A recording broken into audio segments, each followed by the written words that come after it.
6 سن ہجری میں یہ حدیبیہ کا واقعہ پیش آیا تھا جی کہ نبی پاک صلی اللہ تعالیٰ علیہ وسلم نے پہلے تو ایک خواب دیکھا، ٹھیک ہے، اور اس خواب میں یہ دیکھا کہ آپ صحابہ کرام کے ساتھ مکہ مکرمہ گئے، عمرہ کیا، طواف کیا، اس کے بعد حلق کیا، تقصیر کی. تو نبی پاک علیہ الصلوۃ والسلام نے یہ خواب صحابہ کرام سے بیان فرمایا تھا، تو سارے خوش ہو گئے کیونکہ ہجرت کے بعد سے لے کے مکہ مکرمہ مسلمانوں کا جانا نہیں ہو رہا تھا.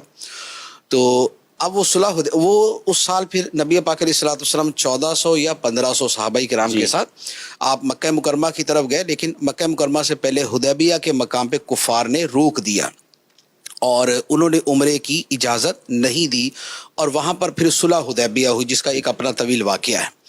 تو وہاں سے پھر نبی پاک علیہ الصلوۃ والسلام واپس آ گئے، اور اس کے بعد پھر 7 سن ہجری میں وہ جو پچھلے سال کا عمرہ تھا اس کی قضا کے لیے ٹھیک ہے، آپ دوبارہ جو ہے وہ تشریف لے گئے. اور اس میں آپ نے یہ فرمایا تھا کہ پچھلے سال جتنے لوگ میرے ساتھ گئے تھے وہ تمام کے تمام جو ہے وہ اس سال عمرہ قضا کے اندر میرے ساتھ ضرور جائیں. اچھا، تو جو چند ایک اس میں سے شہید ہو گئے یا کوئی وفات پا گئے صحابہ کرام وہ رہ گئے، باقی جملہ صحابہ کرام نے پھر شرکت کی. اور یہ میرا خیال ہے ہجرت کے بعد پہلا عمرہ تھا.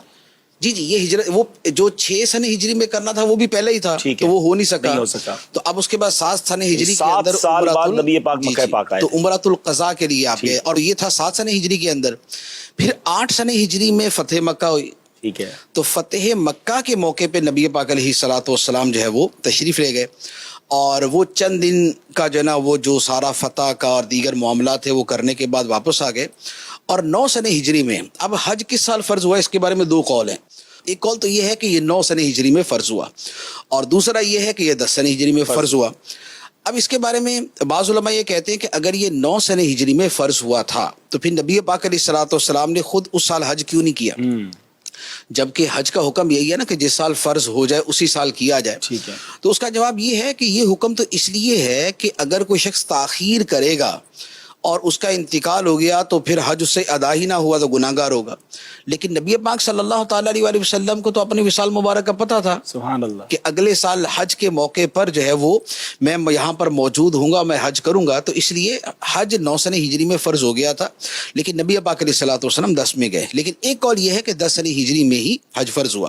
لیکن جو 9 سن ہجری کا حج تھا، مکہ مکرمہ تو فتح ہو چکا تھا، تو اب جو وہاں پر حج ہونا تھا وہ مسلمانوں کے زیر اہتمام، اور یہ پہلا حج تھا فرض ہونے کے اور بعد. یہ پہلا یعنی فرض ہونے کے بعد یا کم از کم مکہ مکرمہ فتح ہونے کے بعد. تو اب یہ ہوا کہ 9 سن ہجری میں نبی پاک علیہ الصلوۃ والسلام نے امیر حج کے طور پہ سیدنا صدیق اکبر رضی اللہ تعالی عنہ کو بھیجا، یعنی مسلمان ان کے ساتھ گئے.